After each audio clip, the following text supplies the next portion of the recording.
Welcome to the Multithreaded Income Podcast, the definitive podcast for savvy professionals who refuse to be bottlenecked by a single revenue stream. I'm your host, Kevin Griffin, and in this space, we explore, dissect, and analyze the strategies that turn your expertise into multiple optimized income streams. If you believe that your knowledge and skills should be leveraged in more ways than just one, you're in the right place. Now, in each episode, I talk to folks just like you and me who are exploring multi-threaded income on their own terms. Don't forget to sign up with us on social media for updates, exclusive content, and to just continue this conversation. Now sit back, relax, and enjoy the show. Everyone, welcome back to the show. So I am joined not by my usual random guest I'm going to have on, but I have my cohorts, Sean Marin and Chad Carter. How are you guys doing today? Good. Doing good. So for Good to be anyone here. tuning in for the first time and hearing this episode, what we're trying to do with the Multi-Threaded Income Podcast is we're going to have people on to talk about their lives, their businesses, how they're setting up different threads of income. And there's a lot that you just have to skip over in some of these interviews. And what we had wanted to do was jump in and talk about the juicy bits that we think make the most sense for everyone out there that might be a listener.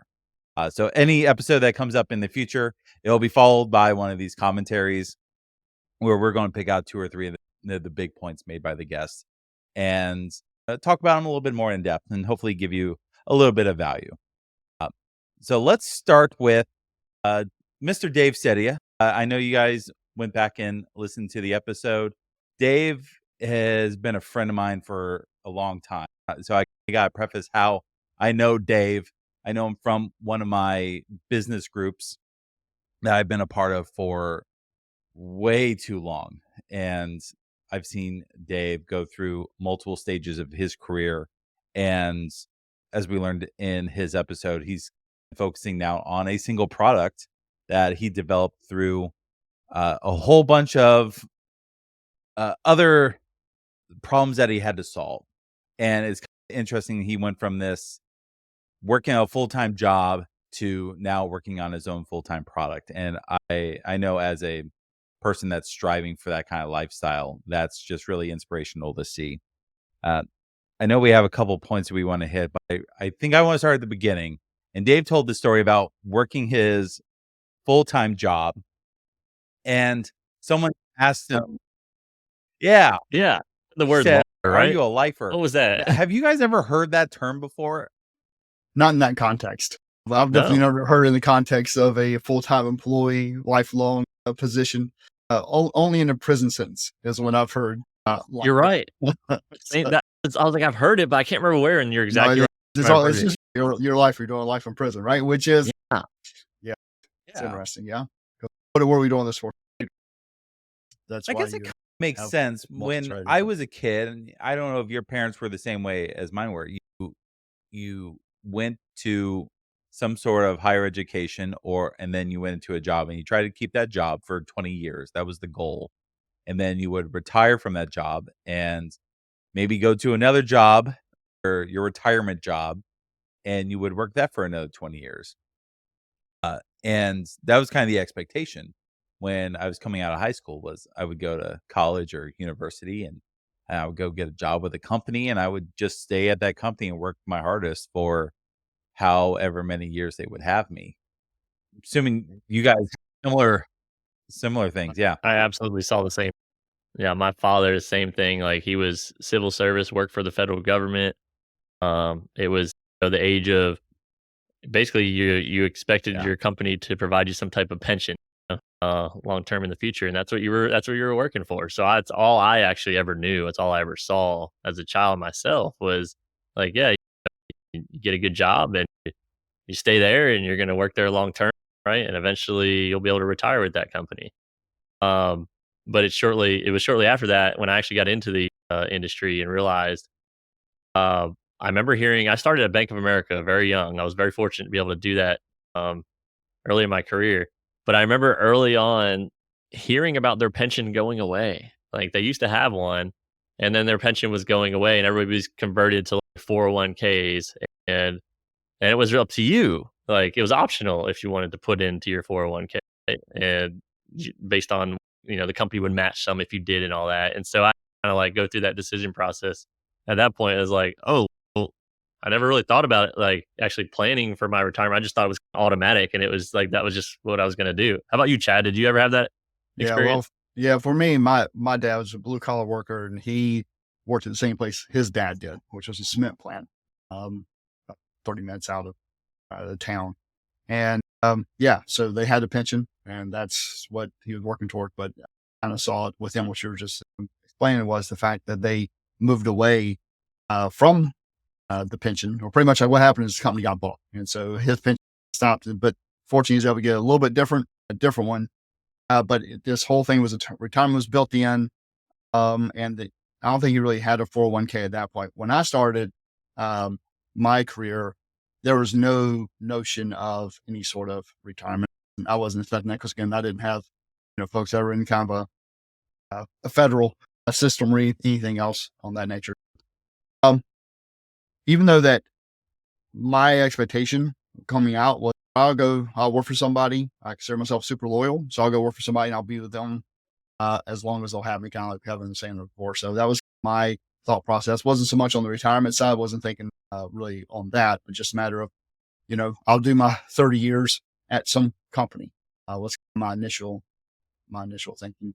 Well, I say that actually I was debating between that and actually starting my own company, because even in college, man, I'd love to have my own company, but it's like, how do you even do that, man? So it was almost like one of those things that I had to spark that again. So, because once I was out there, no, I think I I'll was let lucky in my first big job out of college, and I was fired after 3 months. And fired's the wrong word. I was laid off, like just big corporate layoff. They needed to get rid of 200 employees, so they got rid of 200 employees. And I was one of the 200.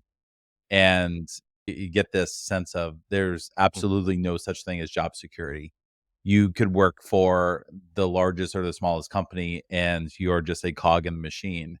And as good of a relationship as you might have with the people that you work with or work for, they could get rid of you at a moment's notice. And it's not because they don't like you. It's just the budgets work out a certain way. And if you don't fit into the budget, you have to go. Um, that really pushed me to away from this lifer mentality. It's like, all right, let me go work and try to provide some value to a company, but I have no loyalty to a company outside of the paycheck. I have loyalty to my own stuff that I work on, but I have very little loyalty outside of the paycheck to another business or entity. Yeah, and I remember, like, I worked at Bank of America for 11 years. So yeah, you hit that pretty early about, it was constant, like, coming, like, after coming, it's constantly in the news, right? Like, like over and over again, you hear articles, people call me, "Hey, you okay on this one?" I'm like, "Yeah, I'm okay. I'm okay." Like, just try and work I hard, do feel a great lucky. job, right? So where you're Oh, chopping they block, like stuck that me was on the this round. mentality, right? Thank goodness. Yeah, Yeah. you do, yeah. Like, and um, and I remember though, feeling I guess the weight of that grind after a little while, and being like, "What is the out?" Eventually, and I had all these skills as a software engineer that I went to a few local, I think it was startup competitions and stuff. Back when I was in Virginia Beach, and they were out in Norfolk, Virginia, and I started to meet these people that were like, hustling on the side, bootstrapping, doing different type of side gigs, right, for trying to generate that multiple threads of income, right, and then I kinda started to dabble, do some of my own consulting and such, but I also noticed that I shift, and I heard Dave say this as well. He was looking into the financial freedom stuff. He heard about Mr. Money Mustache and early retirement. And we have an old podcast where we talked a lot about this previously, right? And that was the journey I took too. It was like, oh man, like I can actually like stash away a bunch of funds, and now I kind of realize more of the importance of the 401k, and trying to put as much money in pre-tax to try and hopefully potentially make a good or a more financially stable life later. Have that, hey, as job security continues to go down, at least I feel a little bit of a safety net by having some savings, right, stored up as well. My philosophy is a little different now, but I can see where he was going, right, as far as like trying to create that protection for himself or a way to be able to leave the workforce to And start his own business. I was just going to say that when I actually started the company that I worked for straight out of college, I was like employee number 12. So there was never any conversations about layoffs and stuff. So I definitely wasn't in that big corporate world and middle managers and all this other stuff. It's like, no, CEO, you talk to CEO every day. You and you knew the money was coming in, money wasn't coming in. So there was this thing of, are we going to get this upcoming deal or not? Because there's no upcoming deal, then we may not have a job. But it's not so much because the cutbacks, it's just, are you going to survive or not? So there's definitely that. It ended up that I was able to start a multi-threaded piece of income pretty much the first year I was there, just because I had a passion. And I was talking about it, and people reached out that I actually worked with doing that. I stumbled into this whole multi thing and kind of left that aside after a while. But yeah, it's just interesting to hear how we all have different experiences, come up where we are. one of the aspects I really appreciate about Dave was he didn't go all out like into his side gigs. He did his side job and then he started doing a little bit of stuff on the side. And I think we've all heard these type of stories before. The interesting piece that I think we might want to talk a little bit about was he was concerned about IP agreements with his big employer.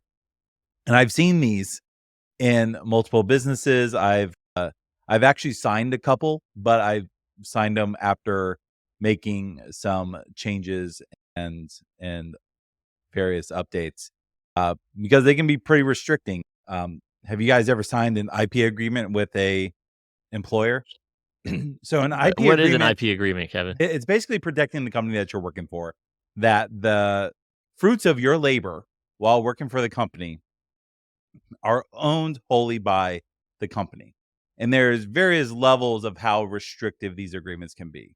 So the most restrictive say anything you think about, anything that you write down, creates, doesn't matter if it's on your computer or their computer, or if it's on a piece of paper or a napkin, it belongs to the company. And they can make the argument that they own every single thing you have ever done, which useful if you're working for, say, SpaceX, where you're very deep into a technology that's cutting edge and they want to make sure that they're protected so you don't come up with a great idea, build a proof of concept, and then go off and start your own thing. They want to own that. That doesn't make sense if you're a software company, like to a degree. I guess if I was working on a search engine and I worked for Google, and I came up with a better idea for a search engine, they could say, well, he stole some of his knowledge that he worked for Google. I don't know. I would never sign one of those. I would sign a less restrictive one that usually says you do work for the company. If you do work on company equipment and on company time, that the fruits of those labors are the ownership of the company. I actually think that makes complete sense. When I'm doing consulting, I assign the rights to the work I do to the company I'm working for at the time that they pay me. Now, if they don't pay me, I still retain all the rights. But agreements like that, I don't have a huge problem with. And I think a lot of folks out here who are working for big companies, they probably have signed something like that and they might not realize it. I think when I actually started at the small company, there was, like I said, 12. I was like employee number 12. And there was no intellectual property agreement that I recall anyway. I left that company, went to a different company about 3 years later, and worked for that company for 14 years. And there was no agreement for that company until they were thinking about selling. And so about 13 years into it, they're like, we're getting all new employees to sign this agreement. And it's pretty much the restricted one, like you were talking about, Kevin. It's pretty much if you're awake, you're asleep. It doesn't matter. Anything that you're doing at any point while you're employed with us, up to the point you became employed, all the way up until the time you terminate employed, plus usually it's like 6 months, all the way up like 2 or 3 years after employment. Some of these things are like pretty crazy. Belongs to us, right? Belongs to the company. I was like, nope, that's not going to work. I was the CTO for that company at the time. I was like, nope, it's not going to work. I don't even have any major ideas or anything. I don't think I'm gonna be pulling millions of dollars here anytime soon. But still, I didn't like that restriction. So ended up leaving that company specifically because of them wanting me to sign that intellectual property agreement. Because even up to that point, I'd already written a couple books, and of course, I had the copyright owner of that, and so all of a sudden, it just means now they own the books again. Not the books even matter; it's not they actually pay huge amounts of income, whatever. But the point was just the whole concept. No, and that's the out that the companies take smart, too. Is like you can specify in the agreement that you did this other work and that we won't claim ownership to it. But now it's on you that whenever you have an idea, you now have to go through a legal department to say, oh, I want to go build a widget that does a thing. And they can come back and say, no, we want to own that. Or so they now have to give you permission to go off and work on your own projects, which is counterintuitive. Yeah. Yeah, a lot of companies are big on patents as well, right? And so they're big on patents. They want anything that you did, even if it's not part of their core business, if they think you can be patentable, then they want a patent on it, on your stuff. So yeah, it's definitely a tricky situation. And it's funny, like early in my career, I just signed everything. I didn't even look at that. Like, I probably read it and was like, I don't You know. just assume there's no other option. I said, okay, I need a job. Yeah, want a job. I actually did. Yeah, I just thought like that's just what you have to do. It's one of the things you sign if I want to work here. Well, it was a lot to read through. It was a ton of legal mumbo jumbo at the time, so I didn't really like get into the details. And then once I started, learning more, like trying to generate other threads of income and coming up with side businesses and meeting people in the industry, I started to pay a little bit more attention to some of those contractual obligations that I was a part of as an employee and such. And as far as conflict of interest, like doing stuff in similar industry, I get that kind of stuff now, and it does make sense. Some is right to your Google point earlier, Kevin, and such. So, but it was one of those. I like what Dave said. How when he was thinking about being a lifer, right, when they hit him and such, I'm sure he was having these kind of IP discussions as well as he started thinking about other things to do. And I like the route he took because he was, he was an engineer. I don't remember if he was learning React. Kevin, you might have to remind me a little bit. I know then he eventually decided to write a book on React. Was he considered? I don't know if you did you know Dave at the time that he was that book? I do believe I knew him when he released that book. It was a long time ago. It's hard to keep track of all the names.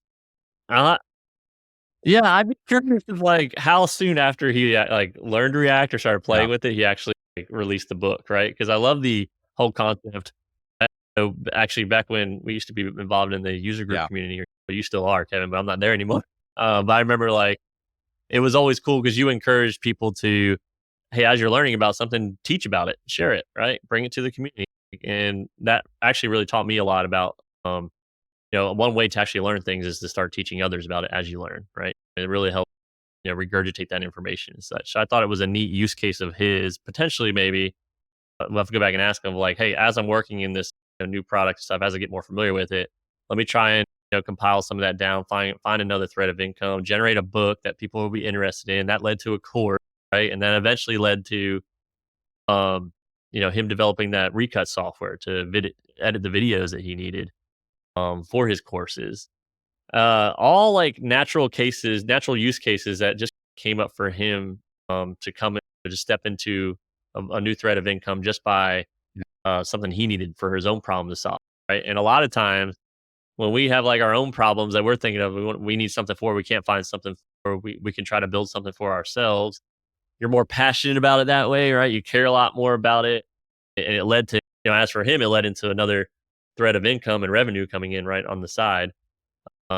Actually, and then I think eventually he made he was doing well that he actually made the jump. Right? There's so many problems out there, and we try and go discover problems or maybe do something that's like in a space that's totally even unfamiliar to, territory to where we would operate in or know a lot about that domain on a regular basis and try to go make a business there. But here he had a natural use case, right, that he was close to that he could use and get quick validation from. And then you see how it just evolved from there, right, to the next level of business and next opportunity based on his needs that are most likely probably the needs of other people. We didn't have a ton of time to go into some of the processes with Recut, but I remember his early betas he had actually gone out to a handful of YouTubers and course creators and said, "Hey, I have this tool. I'm trying to solve this one specific problem. And is this something that would work in your workflow?" And the number of folks that came back and said, "Yes, this is exactly what I need. This is a big problem for me because we have to do all this work by hand in Premiere or Final Cut Pro or DaVinci, whatever you're using." And he, "Oh, here I have a tool. I'm polishing it up. I'm making it do more things." And they just started using it. So he got this amazing customer base right at the beginning, just because he was solving one problem very well. You don't have to solve 100 problems. You just have to solve one problem really well, and you can take off. And you don't know what problems you should solve when you're first starting out. That's the key. You don't know what problems you need to solve. You go solve a problem and you get feedback on that problem. And you can iterate on it versus I'm going to go solve the world. I built this awesome thing and now I'm expecting to sell it. It doesn't work that way. You can't, the whole, if you build it, they will Yeah. come. It's like, it was a cool movie, Field of Dreams, but it's not reality. The last thing, and as engineers, it's very easy to get sucked into that trap. It's very easy to say, I have a technology I want to use. There's a solution that's awesome. I want to create this solution. I think there's a problem for this solution, but this is what I really want to go do. And then I'll go sell the thing after the fact. And it's like, that's just the backwards way of doing it. Like you're very, very hard to be successful doing that. So it's much better to figure out the problem is first. And, yeah. So it's great to, I agree, Sean. It's great to see his progression of problem after problem, his own problem of on the book and the courses and the video and ultimately create and recut. So yeah, if you can solve Yeah, a and that problem led to that people him have, kind of circling back to the intellectual property agreement stuff. I think that led to him, coming back to that as well, right? And having to be like, oh man, I have to make a decision here. Like, as I'm going to continue down this path, when does that become, potentially conflict that it's worth kind of hopping ship and taking the leap and making it happen. So that discussion, maybe I'm not sure if he even thought about it early on until right he started having a product later on, and then as he became more successful, that kind of surfaced up right And into worst case his natural learning scenario as well. was, what if Recut didn't take off and no one needed it? They were fine doing it their way. He would have had a tool that's scratched his own itch. He could have gone back to making videos and courses, and now he has a tool that helps him remove snippets of silence. I don't think that's necessarily a bad thing. It's not a thing that scales, but now you have something that scratches your own itch and probably saves you tens, if not hundreds of hours in just labor going through and cutting all this video up. But the best problem you can solve is your own. Because if you're struggling with something, chances are other people are too. Not always, but chances are there are. And it's just a matter of figuring out how to make your life better. And then the problem is you build something and you get like 80% of the way there, not spend a whole lot of time. And, the problem solved for you, but to actually make it a product for other people, that's a whole lot of polish, whole lot of work. And that's where you have to hand it off to somebody else, say, I need feedback. Because if nobody else wants it, there's no reason to spend any more time than just scratch your own itch. Some little script that you run, some little, let's say like getting to the point to scratch your own itch. It's easy to get to that point pretty quick. Trying to actually create a full-fledged project out of it, you have to switch over to getting people. Man, I can't tell you how many thousands of lines of code that I have thrown off to the ether by this point um, from products that I thought someone needed or came up with, or I met people that I actually have met people at like startup competitions that had an idea, right, from a domain or an area I have no previous background in, and they needed an engineer to build it. So I built it for them, right? And then it was like, no customers, kind of stuff. So I totally get that. Like if you could be your first customer, right, building something for yourself to get that validation, but always being, keeping in mind what you said, Chad, as far as like testing, right, the problem, getting feedback on the problem early, right, really seeing if other people would even be interested in something like this. Then the earlier you get that validation and feedback, the better. guys, I appreciate you hanging out with me and dissecting that episode with Dave. I think we pulled out some really good snippets from in between the lines, and I think overall Dave's doing a great job, and hopefully other people picked up some good tidbits as well. I'll see you guys next week with another guest. Talk to you then. Thanks for listening to the Multi-Threaded Income Podcast. I've been your host, Kevin Griffin. Please reach out to us on social media at MT Income, wherever you get your socials from. And feel free to join one of our upcoming challenges at multithreadedincome.com. We'll see you next time.